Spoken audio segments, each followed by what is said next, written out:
The tournament committee dropped the ball big time for this women's basketball tournament. NCAA tournament was set yesterday, and there's a lot of things that could have been done that weren't done.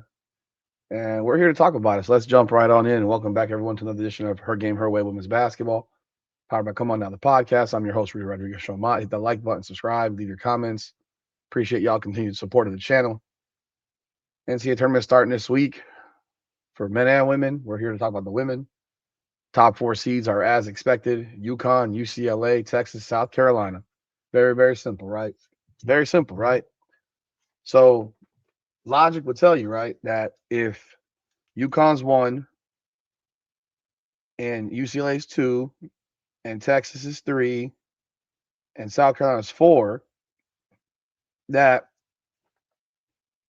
the next four teams as a two seed should be the fifth. The fifth best team should play South Carolina in a potential regional final, right? The sixth best team should play UCLA in a potential regional final, right? The seventh best team should play UCLA in a potential regional final, right? And of course, the eighth best team should play UConn in a regional final, correct? Yeah. That would make logical sense, right? And if you look at the current rankings, I know this has nothing to do with how they decided to put their list together. UConn has a potential regional final against the most dynamic player in the country, in Michaela Blakes from Vanderbilt. That does not make sense because Vanderbilt is not the eighth best team in the country. Vanderbilt, 27-4, ranked sixth in both polls, somehow gets seeded as the worst two seed. Make that make sense? It doesn't. LSU is ranked fifth in both polls. They're slotted to play UCLA for a rematch of last year's regional final. Now tell me, why would you do that?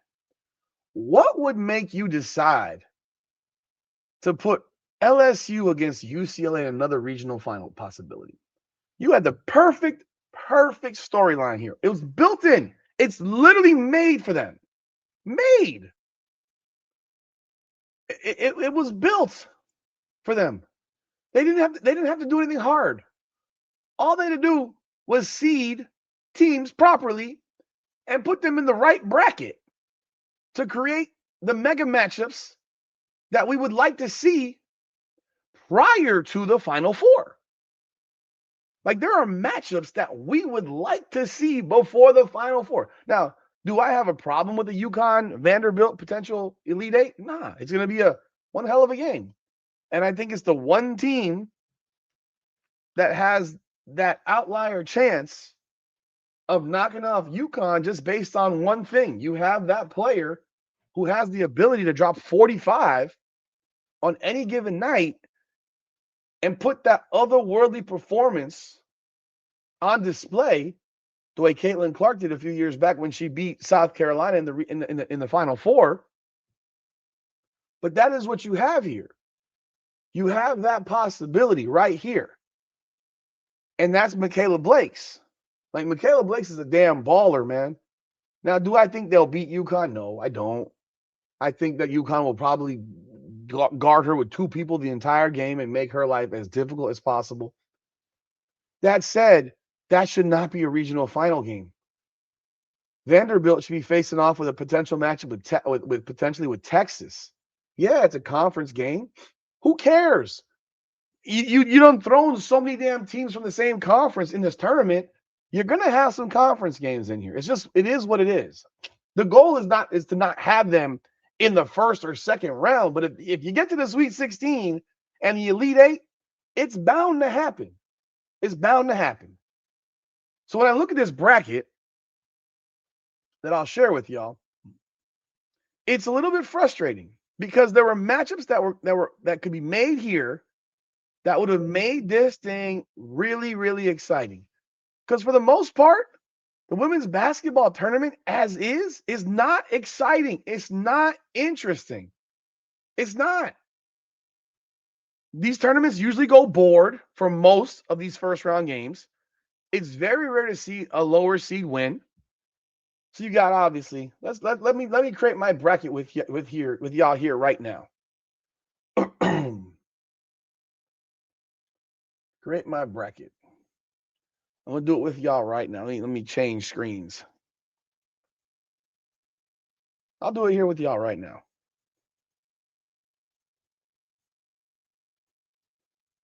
But you had the matchup that I wanted to see so badly in the second round, which was literally being made for them, was that potential game between Notre Dame and TCU, the grudge match of Olivia Miles and Hannah Hidalgo.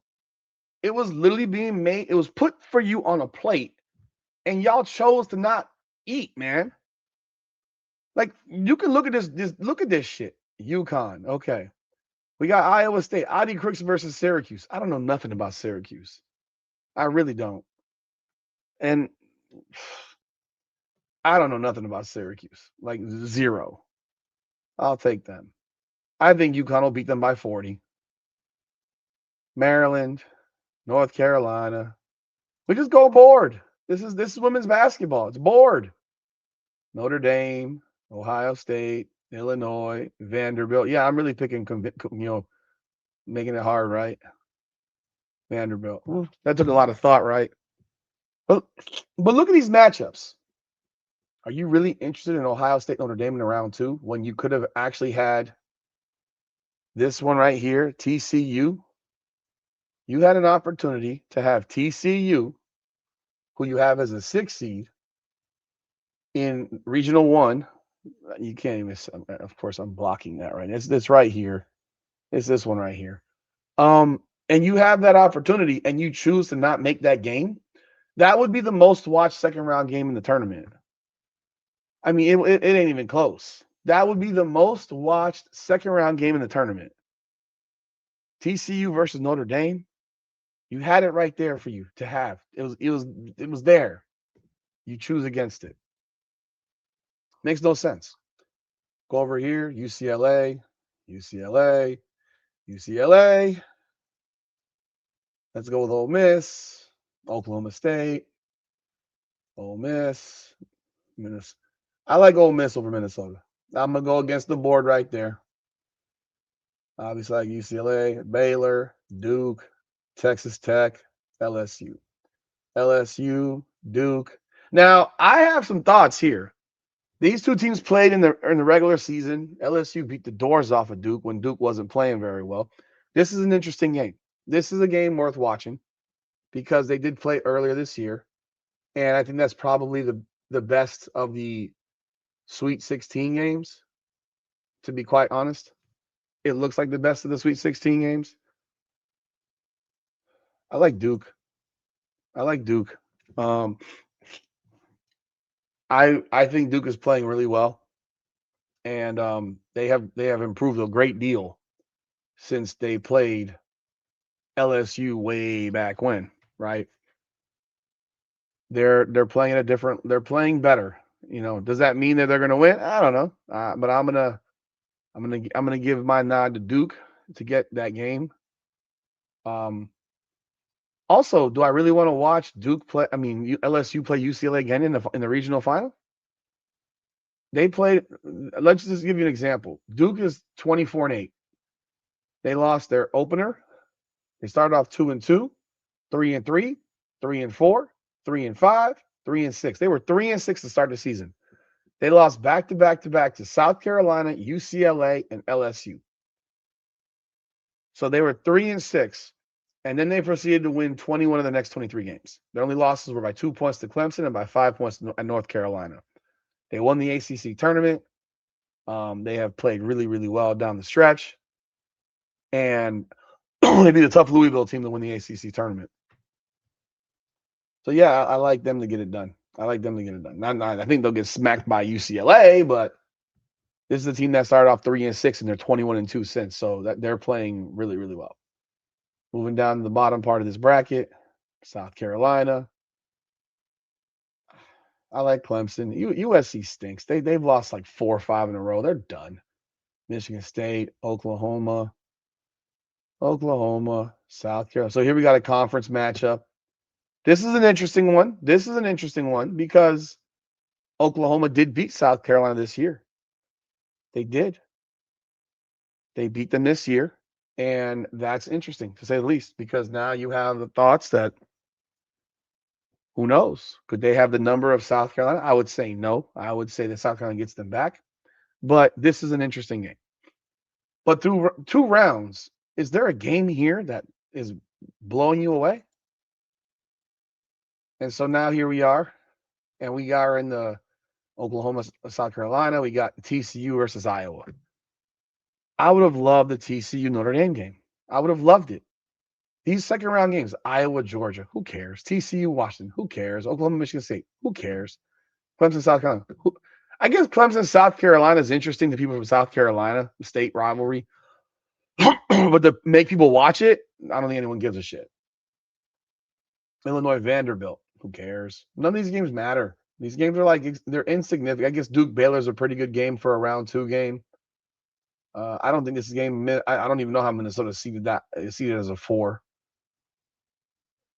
I'll take Iowa, and I take South Carolina to beat the doors off Iowa. Iowa should be on UConn's bracket because they're the eighth. They're the 8th best team. They're ranked 7th, but they're the 8th best team in my opinion. So not only are they ranked 7th, but then they're getting a game. Then they're being put against South Carolina. It just doesn't make sense. It's like this bracketing is pointless and clueless. Oregon, Virginia Tech, Kentucky, West Virginia. Give me West Virginia. Give me Texas. Alabama, Louisville, NC State. Tennessee ain't beating nobody. They lost like 7 straight games. They're done. Michigan, Louisville. I tell you what, this Michigan-Louisville game could be interesting. I think Louisville could beat them. Don't know. I'll take Texas. I'll take Louisville. So I got a couple of upsets. Like you're talking about a tournament of 60 some odd games, 63 games, and you can only come up with like maybe less than a handful of upsets. I got one upset in here. I mean, I may be wrong, but women's basketball typically goes board, man. It's very board-like. It's rare for upsets.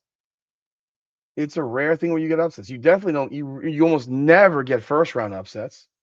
The only one you typically have a chance with is 8 versus 9.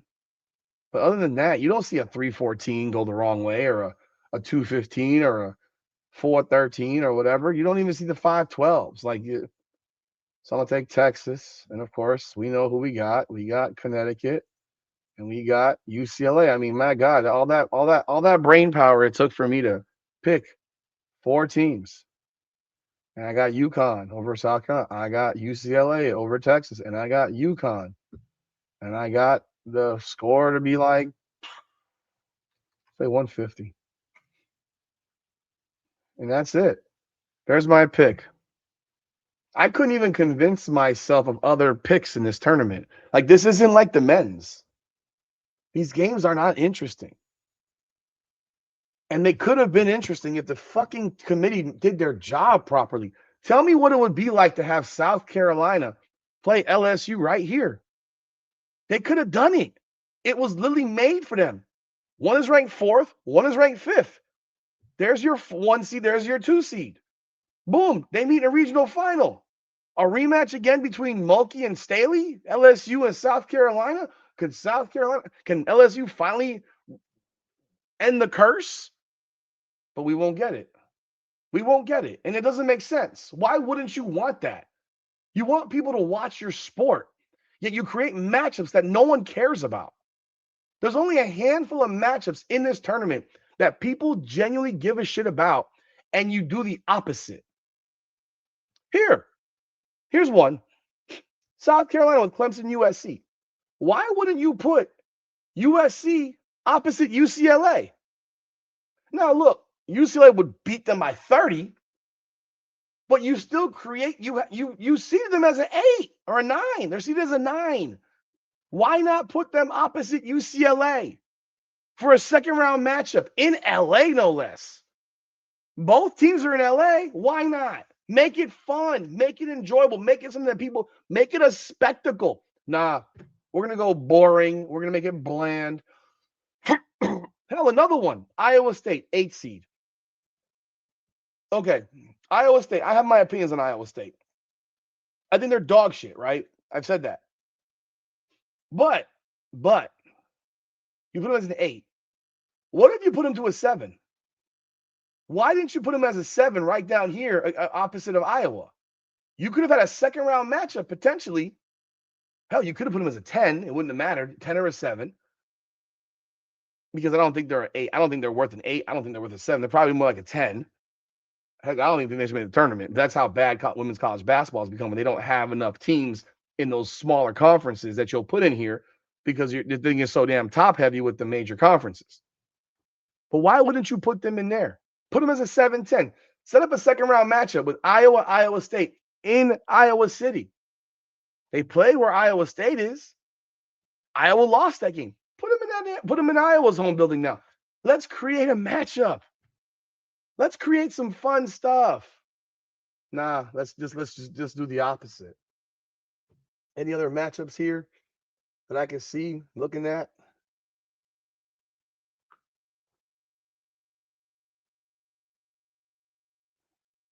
Here's another one. And I don't know if they've played each other or not. But this would be an interesting one. Again, I'm looking for matchups because the tournament itself, we know which 4 teams are going to the NCAA. We know which teams are going to the Final Four. We already know. But here's another one. These 2 teams played this season. They played at Louisville, in fact. Yeah, they played at Louisville. You have Kentucky seeded as a 5. You have Louisville in the same region as a 3. Kentucky beat Louisville this season, early in the year, 72-62. At Louisville. You seeded Kentucky as a 5. Why not seed them as a 6? Why not seed them as a 6? Create matchups. Create matchups that are interesting. Louisville versus Kentucky in round 2 at Louisville. Between these 2 teams from Kentucky. Why not? Make it fun. Make it fun.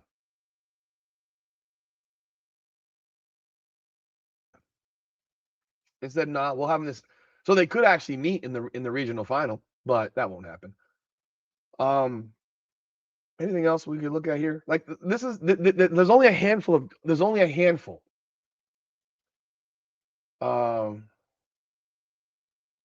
That's basically it. Oh, here's another one. Ohio State Howard. They're going to play the Notre Dame Fairfield winner, right? Why not put Ohio State down here as a 3? Opposite Michigan.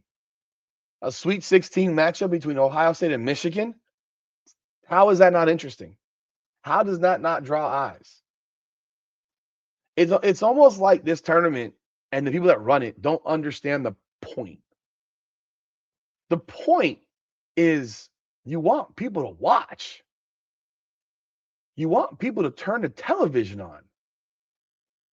These matchups do not create intrigue.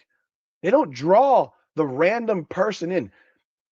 The random person knows that Ohio State, Michigan is always a matchup. The random person knows that Louisville, Kentucky is always a matchup. The random person knows that Iowa State is a matchup. The random person knows South Carolina, LSU is a matchup. USC, UCLA is a matchup. Like these are matchups that we have that people will have interest in regardless.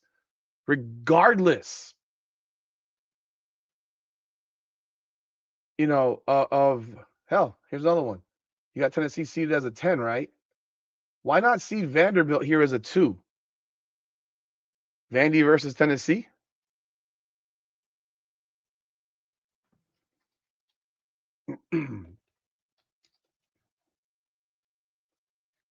I mean, these 2 schools are both in Tennessee.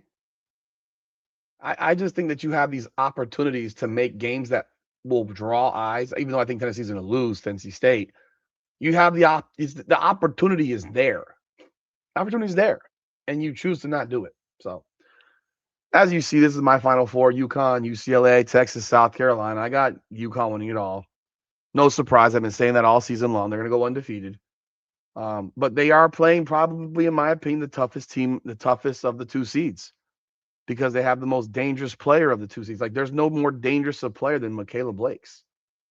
If you're gonna watch one player play basketball this year, people, in the tournament, you need to watch Vanderbilt play. You got to go watch Michaela Blake's play basketball. The girl can ball.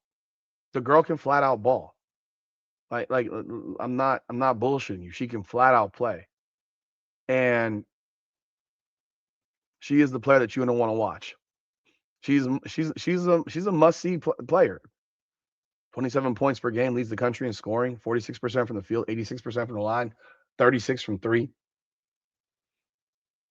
She's only had a handful of games under 20 points. And she's not perfect. No one's perfect. She's only got, let me see, she got one. She got, well, let's see here. One. And these two, she scored 15. They won by 48. 19, they won by 64. No, 54. The other game, she had 19. They won by 29. 17, they won by 29. 14, they won by 3 over Michigan. And that's it. Other than that, I mean, you look at her numbers, they're crazy. That's 32, 24, 34, 35, 35, 27, 34, 34, 37, 30, 29, 23, 20, 14, 38, 25, 20, 32, 35, 21, 23, 17, 19, 28, 27, 35, 24, 19, 30, 26, 15, 27. Girl could ball, man. If you're going to watch one player play, make sure you watch her play, because that game against UConn's going to be something to watch. You're going to have to see what Gino Auriemma comes up with to shut her down, because that's going to be a matchup, man. But yeah, y'all let me know your thoughts in the comments. Put your picks in the comments. Who do you got in the Final Four? Who do you got winning the whole thing? Do you see what I'm saying when I'm talking about stuff like creating matchups of intrigue? Because otherwise, people aren't going to turn this shit on until the Final Four. Like, we already know this. We can go back to the Caitlin Clark years. Caitlin Clark wasn't playing. Nobody was watching. And then when she played in the Final Four, everybody turned it on top of that. But you have an opportunity to create some intrigue on some certain matchups, and you don't even give yourselves a chance to have them. Like, these matchups are boring. These matchups lack intrigue. That, short of the freaking Elite Eight, there's not a matchup up here that I really realistically give a shit about. Just being real. Short of the Elite Eight. I mean, Duke LSU is interesting a little bit. Yeah, that's really it. I don't care about any of these games. The short of the Elite Eight, you might have 1 or 2 games of interest. Outside of that, you could have had a bunch of second round games that are worth watching. You're not going to have them. You could have had the South Carolina LSU matchup in the regional final. Winner goes to the Final Four. You're not going to have it. It's just typical of how they work with women's basketball. But hey, what are y'all thoughts? Like your video, subscribe. I appreciate y'all. That's all I got, man. Y'all have a good one. This is Her Game, Her Way Women's Basketball, powered by Come On Now, the podcast. Come on now.